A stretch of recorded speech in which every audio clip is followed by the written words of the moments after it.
Bonjour à tous, soyez les bienvenus sur Mosaïque Cristal. On commence cette émission avec une bonne nouvelle qui vient de tomber. Le Sarreguemines Football Club est repêché en National 3. Le SFC bénéficie de l'effet domino. La Commission nationale d'appel de la DNCG a rendu son verdict pour Tours, Atlético Marseille et Saint-Nazaire. Une décision qui a une incidence sur les divisions inférieures. Pour certains chanceux, c'est déjà les vacances. Pour d'autres, c'est tout bientôt. Et sachez que même si vous ne partez pas en voyage, eh bien la médiathèque communautaire de Sarreguemines a prévu des activités sur le territoire. Et oui, ils ont pensé à tout. Audrey Pitula, vous êtes responsable de l'action culturelle et de la communication à la médiathèque justement. Et vous êtes venue nous en parler. Bonjour. Bonjour. Alors on parlera des dates clés et de tout ce qui va se passer cet été dans un instant. Mais d'abord, on jette un œil à l'actualité de ce jeudi 11 juillet.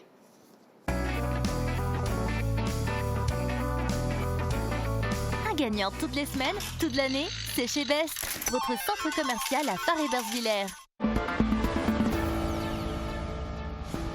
Réunion et concertation avec les élus de l'arrondissement au sujet de la réforme des finances publiques. Le directeur départemental des finances publiques de la Moselle a souhaité expliquer la réorganisation aux maires, mais aussi les rassurer quant au maintien des services de proximité. Il a évoqué le maintien d'une antenne à Sarreguemines comme point d'accueil et de gestion comptable. Des points d'accueil et de conseil devraient également être maintenus à Bitche et Puttelange-au-Lac. La municipalité de Bitche aimerait bien qu'un hôtel s'installe à côté du golf municipal. Elle a décidé d'engager la procédure pour une éventuelle vente de 90 arts de terrain et cherche des investisseurs pour un projet hôtelier. Cette perspective a été validée par le conseil municipal. Chantier en cours à Veulflin-les-Sarreguemines, une des éoliennes est l'objet de toutes les attentions. 8 personnes sont sur site pour des travaux de maintenance au niveau des pales. Ces spécialistes sont des salariés de l'entreprise Sanvion. L'opération va durer jusqu'à la fin de la semaine. Pour rappel, ce parc éolien a été mis en place en 2012 et représente à lui seul une puissance de 10,25 MW. La société Steag est le développeur et l'exploitant.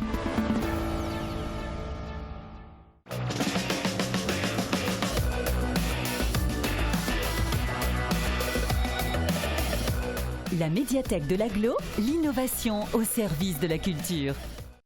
C'est sous un ciel gris et légèrement pluvieux que la journée a commencé et la tendance restera sensiblement la même pour demain. Avec le Crédit Mutuel, partenaire des grands événements sportifs.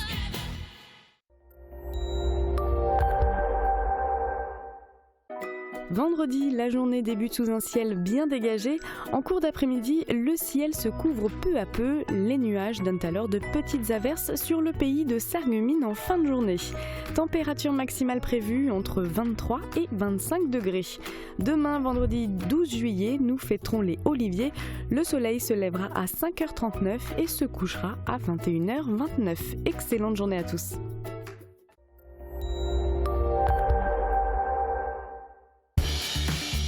Je dois mon esprit d'ouverture à d'ingénieux créateurs.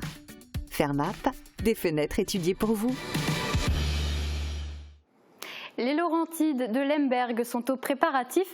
Tout le week-end, le site accueillera la compétition Jump.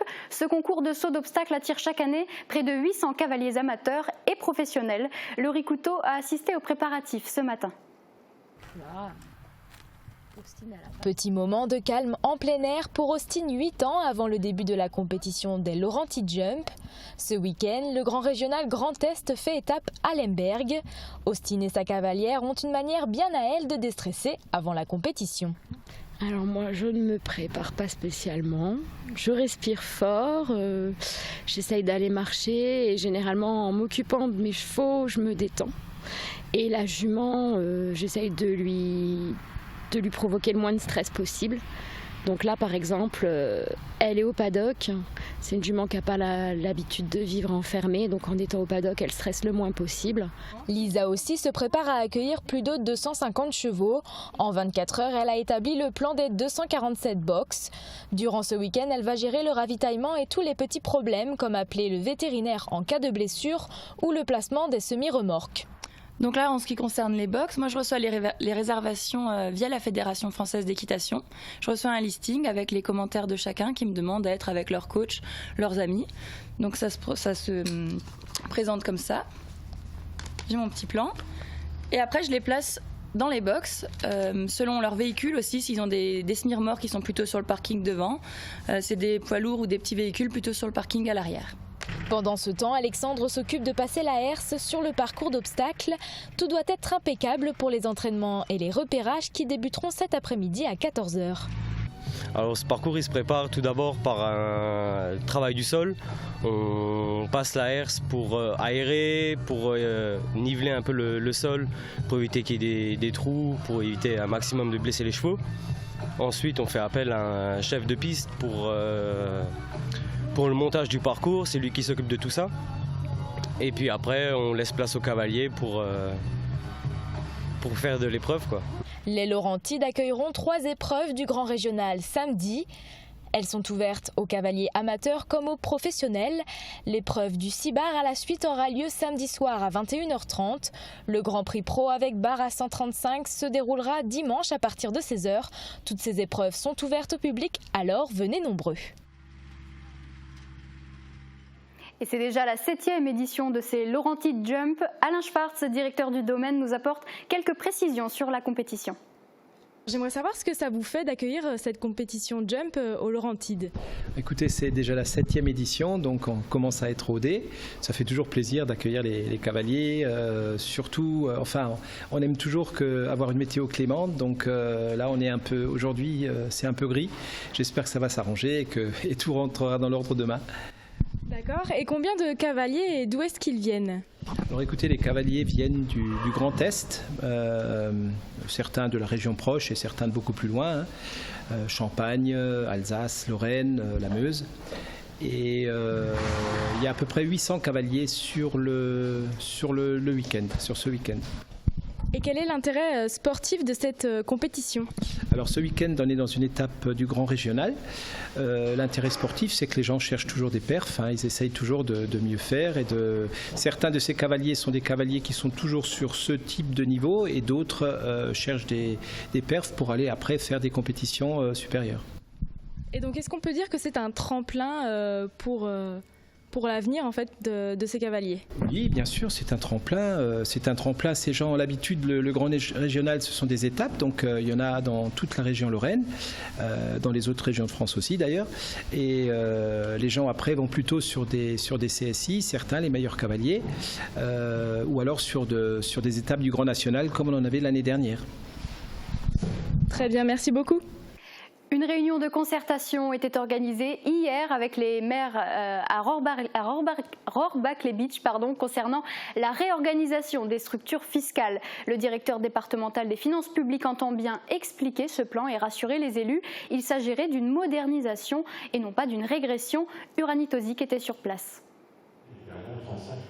Une réforme novatrice. Ce sont les mots du directeur des finances publiques de la Moselle, venu estomper les craintes et désinformations autour du projet. Première étape, rappeler l'objectif. Alors, l'objectif principal de la réforme, c'est de renforcer notre présence territoriale et notre accompagnement auprès des collectivités locales. Et dans ce contexte, la réforme vise à séparer les missions de gestion dans les grands centres des missions de conseil et d'expertise nécessitant une certaine proximité. À terme, toutes les tâches seront complètement réorganisées, notamment celles liées à l'accompagnement des élus. Avec l'instauration notamment de conseillers aux élus locaux qui seront placés dans chaque intercommunalité et dont la mission essentielle sera d'accompagner les élus dans leurs travaux comptables, budgétaires, fiscaux et financiers. Le but est d'avoir plus d'agents sur le terrain. De quoi permettre une meilleure qualité de gestion. Autre changement lié au plan de réorganisation. C'est que les opérations comptables qu'exerce actuellement nos trésoreries seront transférées dans des services de gestion comptable plus importants, dont un sera installé sur l'est du département à Sarreguemines. Les tâches d'accueil du public, de traitement des demandes du public et les tâches de conseil aux élus seront maintenues au plus près du territoire, donc seront maintenues à Bitche et à Putelange en l'espèce. Au total, 68 points de contact existeront en Moselle, dont plusieurs directement en mairie. Mais dans l'Assemblée, les élus ne sont pas tous convaincus par la réforme, dénonçant un fossé entre celle-ci et la réalité de terrain. Côté contribuable, si des points d'accueil restent présents sur le secteur, certains demandent encore plus de proximité. Il se trouve que malheureusement, il est prévu plusieurs accueils dans le Saulnois, dans le Pays Beach, un seul accueil. Et donc, je pense qu'il serait légitime, et c'est le but de ma demande, c'est qu'on ait plusieurs accueils dans le Pays Beach, et notamment un à Rohrbach. Bien sûr, les concertations sont encore possibles avec la DDFIP jusqu'au mois d'octobre. Les élus peuvent encore formuler des demandes plus ciblées pour leur commune. Donc en résumé, pas de fermeture prévue pour l'antenne de Sarreguemines et on en apprendra davantage sur les changements côté contribuable. Jeudi prochain, le directeur départemental des finances publiques de la Moselle, Hugues Bietcharton, sera sur notre plateau. Du changement à la tête du SIDEM, le syndicat a officialisé Jean-Philippe Sibert, 47 ans, comme nouveau directeur général des services. Il a occupé cette fonction pendant 5 ans dans la ville de Thionville. Il remplace Serge Winkelmüller qui quittera son poste avec un accord à l'amiable avant la fin de l'été. Le SIDEM continue sa mue après l'élection de Roland Roth comme président. Hier, lors de la dernière réunion du comité syndical avant les vacances d'été, Jean-Philippe Sibert a été officialisé comme le nouveau directeur général des services. C'est une personne qui me semble en capacité de pouvoir prendre la relève. Et bon, il a une certaine expérience. J'ai eu un long entretien avec lui, bien entendu, avant. Sa vision des choses correspond bien à la mienne. Donc voilà, c'est une candidature qui me convenait. En plus, il y avait une disponibilité quasi immédiate, ce qui était pour moi tout aussi intéressant. Jean-Philippe Sibert a été directeur général des services de la ville de Thionville pendant 5 ans. Il a également occupé cette fonction à la communauté d'agglomération du Val-de-Fensch entre 2004 et 2014. Les missions sont celles de tout directeur général des services dans une collectivité, en l'occurrence dans un établissement public, à savoir la direction de l'ensemble des services et la mise en œuvre des orientations politiques de nos élus. Donc les élus donnent des orientations, décident et je suis là pour faire l'interface avec les services et mettre en œuvre. Jean-Philippe Sibert remplace Serge Winkelmüller. L'ancien DGS quittera son poste avant la fin de l'été, assure Roland Roth. Même si certains points de négociation sont toujours en cours, un accord à l'amiable a été trouvé. Les indemnités de licenciement seront inférieures à 100 000 € selon le président du SIDEM. Je crois que la raison essentielle, c'est la situation financière actuelle du SIDEM, qui est assez catastrophique. D'ailleurs, tout le monde s'en est aperçu. Et voilà, donc je ne suis pas là pour aller chercher des responsabilités et montrer du doigt l'un ou l'autre, mais comme il était à la direction, forcément les regards se tournent vers lui. Le comité syndical a aussi voté l'annulation de 3 investissements pour réduire les dépenses. À la rentrée de septembre, un budget consolidé sera présenté en prenant en compte la dette et les obligations. Le conseil municipal de Bitche s'est réuni ce mardi. À l'ordre du jour, résultats d'exploitation de la régie d'électricité, acquisition de terrain ou encore projet hôtelier du Golfe. Pas de grand débat, tous les points ont été approuvés à l'unanimité. Un résumé de la séance signé Laurie Couteau. Un conseil municipal juste avant le départ en vacances. Plusieurs points ont été abordés à l'ordre du jour. Les affaires financières et foncières, le personnel communal, la citadelle et son jardin, les travaux ou encore les affaires scolaires. Côté financier, le maire a donné quelques chiffres au sujet des résultats d'exploitation 2018 de la régie d'électricité. Les résultats définitifs sont de l'ordre de 758 000 € pour l'investissement, 222 000 pour le fonctionnement et 980 000 pour l'ensemble. Du côté des affaires foncières, le maire a proposé au conseil d'acquérir 3 parcelles. La ville de Bitche souhaite racheter 2 parcelles au conseil de fabrique pour 25 000 € et une 3e au Mill Club pour 1 € symbolique. Une fois l'acquisition réalisée, le bail amphithéotique sera donné à l'association Foyer Culturel, École de danse. Et ces terrains, comme je vous l'avais dit, permettront de faire du parking, à la fois pour le Mill Club, mais également pour le cinéma Vauban, dont la signature de l'acte de vente a eu lieu jeudi dernier. Donc c'est fait.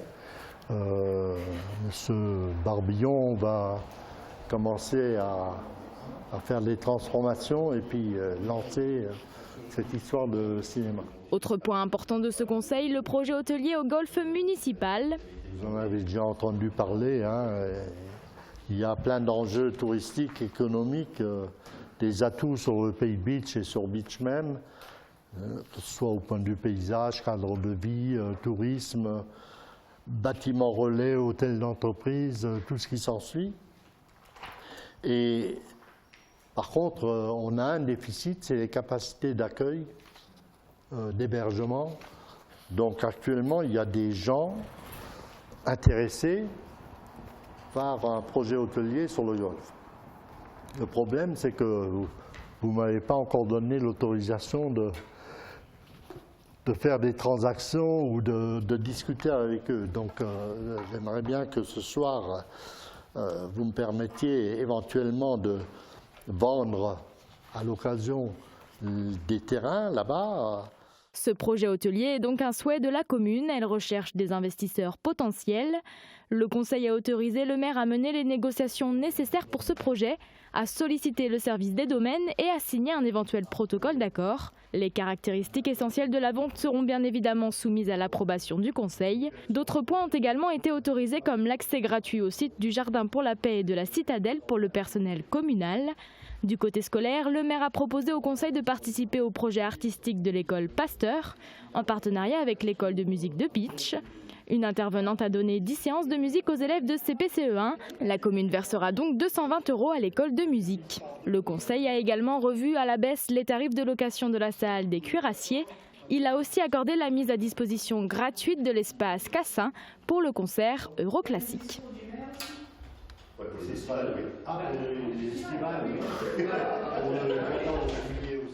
Fini le Buffalo Grill ou encore au taureau, désormais faites place au restaurant Lounge de Guillaume Reder. Il est situé à Sarreguemines en zone commerciale de Neunkirch, rue Jean Lamy. Et notre équipe a fait un tour dans les locaux refaits à neuf. Un reportage de Julia Bitran et Julia Lemonnier. Après quelques mois de travaux, un coup de peinture et une nouvelle décoration, voici le résultat. Depuis un mois, le steakhouse à l'ambiance cosy et familiale de Sarreguemines a ouvert ses portes. Avec une carte généreuse, une terrasse pour se restaurer au soleil ou à l'ombre et une salle pouvant accueillir jusqu'à 180 personnes, le restaurant Lounge de Guillaume Reder séduit les amateurs de plats copieux.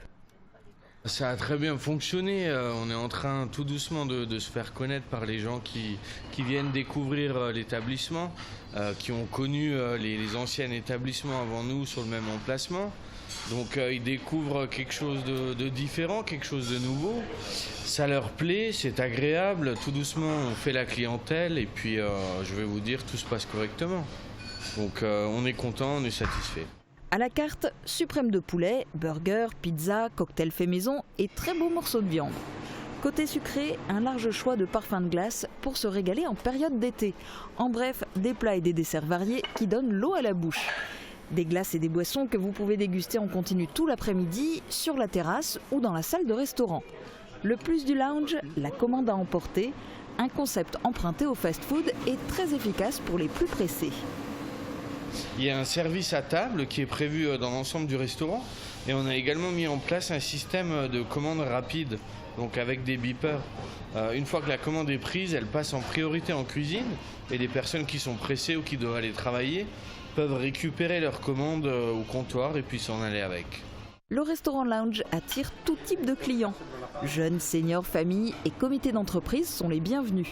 Un départ encourageant et prometteur pour ce jeune entrepreneur de 26 ans et son associé Aydin Gur, qui n'espère qu'une seule chose, que tout cela dure. Et le restaurant Lounge est ouvert tous les jours de midi à 22h, sauf le dimanche. Allez, on se jette à l'eau avec les activités animaux et Aglo Academy proposées à la piscine de Sarralbe, par la piscine de Sarralbe et par la Casque. Une occasion pour les plus jeunes de s'acclimater avec le milieu aquatique, comme a pu le constater Thomas Drouin sur place. L'été se fera sous le signe de l'eau à Sarralbe. Animaux et Aglo Academy, voici les noms des 2 activités proposées à destination des plus jeunes pendant toutes les vacances du mardi au samedi. Le matin, avec Animaux, les enfants de 6 à 11 ans apprennent à se mouvoir dans l'eau grâce à des parcours et à des jeux. Ici, par exemple, il leur faut reconstituer un nageur et sa panoplie le plus vite possible dans une course à la manière de Koh-Lanta.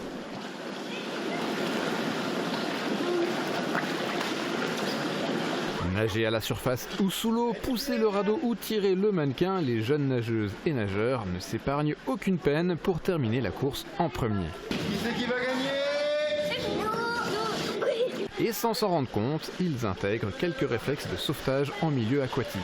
Pour Animaux, il faut donc déjà savoir nager et tous les participants ont réalisé un petit test à l'inscription. Ce qui n'est pas le cas les après-midi pour l'activité Aglo Academy qui, elle, est destinée aux 5-9 ans qui souhaitent se familiariser avec le milieu aquatique. L'Aglo Academy, c'est plus du pré-apprentissage de la natation pour les plus petits, 5-9 ans. Donc c'est 45 minutes dans l'eau où on leur apprend les bases de l'immersion, de l'équilibre, du déplacement et de vaincre la peur de l'eau pour ceux qui auraient éventuellement plus de crainte. Pour ces deux activités et le reste de la place, les inscriptions se font à la piscine de Sarralbe aux horaires d'ouverture. Tout de suite une page de pub et on se retrouve dans un instant avec notre invitée Audrey Pitula qui nous parlera de la programmation estivale de la médiathèque communautaire de Sarreguemines. A tout de suite. Au Pays de Beach, une offre fibre jusque chez vous, un service innovant en zone rurale.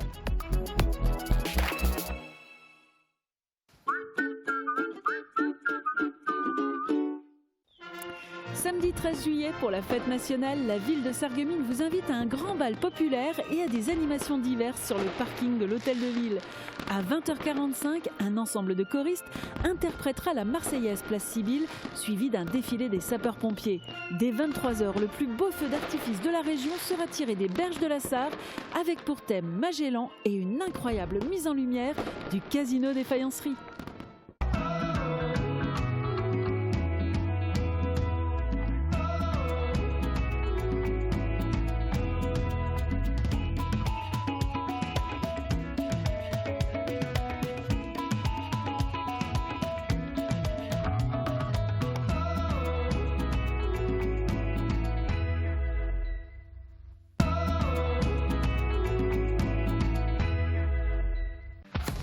L'atelier gourmand, l'étape gourmande en zone industrielle de Sarreguemines. Du pain frais toute la journée, des pâtisseries artisanales, des menus pour tous les goûts avec le wrap Viva Mexico et le hamburger Bacon New York. Passez nous voir et pensez au drive.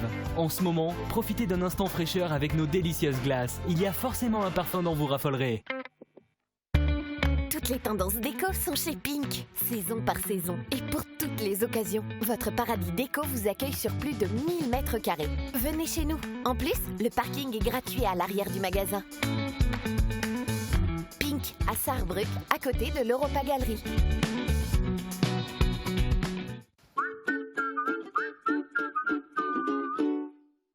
Pour vos menuiseries, demandez le conseil, le choix, la pose. Exigez la qualité, le service et l'expérience. AG Fermeture. Audrey Pitula, vous êtes notre invitée du jour. Vous êtes responsable de l'action culturelle et de la communication à la médiathèque communautaire de Sarreguemines. Alors toute l'année, la médiathèque organise de nombreuses animations, des spectacles, des soirées toute l'année. Mais cette fois, on va parler de la programmation estivale. Cet été, vous serez présent sur le territoire dans pas mal de lieux un peu inattendus. Donc c'est une opération qui est menée en partenariat avec la Ludothèque, qui est un de vos partenaires récurrents. Est-ce que vous pouvez nous expliquer le concept de cette programmation estivale? Alors effectivement, c'est un projet initié par la Ludothèque Beau Soleil de Sarreguemines. La programmation, alors on propose une après-midi ludique et conviviale dans une des communes de la communauté d'Aglo Sarreguemines Confluence, et on va proposer des jeux pour tous les publics, des temps de lecture, kamishibai et également des petits temps de bricolage. Donc en fait c'est assez innovant puisque ce n'est pas les gens qui viennent à votre rencontre, c'est vous qui allez voir les personnes en fait. Exactement, donc c'est vraiment hors les murs, c'est vraiment sur ce principe d'itinérance, on va à la rencontre des gens sur le territoire. Alors quelle récurrence? Alors ce sera du 16 au 26 juillet cette opération, tous les jours? Oui, du mardi au vendredi, tous les après-midi de 14h à 17h. Et ça s'adresse à un public en particulier? C'est vraiment tout public. Alors comme c'est l'été, c'est vrai qu'on a les publics familiaux, enfin le public familial, avec les enfants, souvent les grands-parents. Donc c'est en plus intergénérationnel, donc on touche vraiment toutes sortes de publics. Ouais. Oui, c'est profiter que les gens soient en vacances, c'est peut-être un peu plus le temps voilà, de consacrer du temps à la culture. C'est l'occasion rêvée, c'est stratégique finalement aussi. Oui, bah oui, oui. Alors on l'a dit, ce sera du 16 au 26 juillet. Vous serez dans des lieux, des préaux d'école, des terrains de foot, des salles des fêtes, en fonction de ce que les communes vous mettent à disposition. Quelles seront les dates clés? Alors vous serez mardi prochain à Roulin? C'est ça, à Roulin. Mais encore Alors on sera à Vousvillers, Saresmin, Blise et Bersin, pardon. Et enfin vous retrouvez les 8 communes sur le site internet de la médiathèque. D'accord, qui s'affiche à l'écran. Voilà, toutes les informations sont dessus. Alors quels sont les objectifs à l'origine de ce projet? Parce qu'il y a un intérêt pour la médiathèque d'organiser ça? Oui, pour la médiathèque et la ludothèque, c'est vraiment développer la pratique du jeu et l'accessibilité aux livres. Et ce côté itinérance nous permet aussi de créer du lien social en allant directement à la rencontre des gens sur le territoire. Et puis aussi, on en profite également pour promouvoir nos actions et nos différents services. Alors on entend souvent dire que les jeunes ne lisent plus de livres, que c'est une tendance qui se perd. Est-ce que c'est aussi votre ressenti ? Alors c'est très personnel, mais alors pour les plus jeunes, je dirais non, parce qu'il y a aussi ce côté famille, donc ils viennent avec les parents sur certaines actions, qui tend à aller prendre des livres ou venir visiter la médiathèque, etc. Après oui, ado, pré-ado, c'est un peu plus compliqué, bien qu'il y a la culture manga qui est, à la médiathèque, culture manga et la bande dessinée a beaucoup de succès. Beaucoup. Ouais, donc non, pour moi, non. Après, c'est vrai que la médiathèque, on est là aussi, notre politique d'action culturelle permet d'attirer des publics qui n'ont pas forcément l'habitude de lire ou de venir à la médiathèque. Et par ce biais, on les intéresse aussi à la lecture. En fait.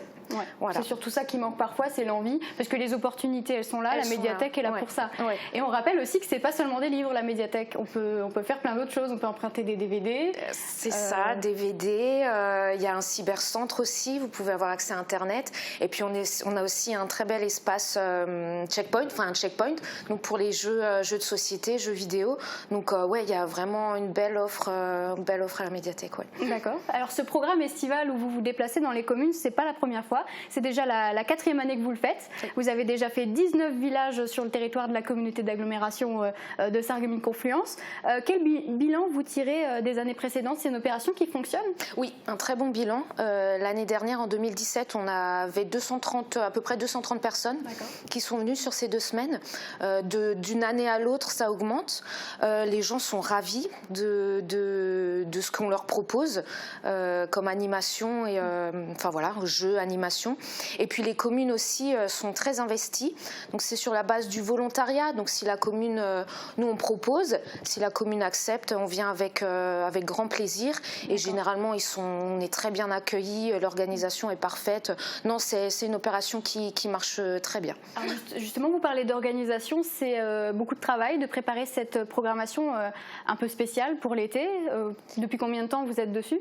Alors quelques mois. Donc c'est vrai qu'avec la ludothèque, on choisit les communes dans la communauté d'agglo et ensuite il y a tout un processus d'envoi de courrier pour les prévenir. Ils acceptent, on met en place le prêt de la salle et puis après la partie communication, donc là qui est gérée aussi par la ludothèque, faire connaître l'animation dans le village et alentour. Donc ça demande quelques mois de préparation.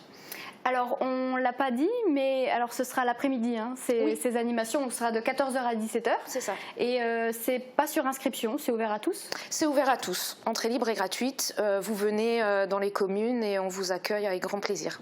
D'accord. On peut peut-être rappeler les horaires un peu spéciaux d'ouverture de la médiathèque cet été? Oui, la médiathèque, donc depuis début juillet, est ouverte alors le mardi aux mêmes heures, le mardi et samedi aux mêmes heures, donc le mardi de 10h à midi, de 14h à 19h. Et le mercredi, jeudi, vendredi, c'est ouvert de 14h à 17h. Pour finir, on peut juste rappeler que pendant tout l'été, tous les abonnés de la médiathèque peuvent emprunter les documents autant qu'ils veulent. C'est ça. Donc ça, c'est l'avantage. Ouais, jusqu'au 11 septembre. Merci Audrey Pitula d'avoir accepté notre invitation et bonne programmation estivale à toute l'équipe de la médiathèque. Merci, c'est gentil. Pour ma part, je vous souhaite une excellente journée. Merci à tous de nous avoir suivis et à très bientôt.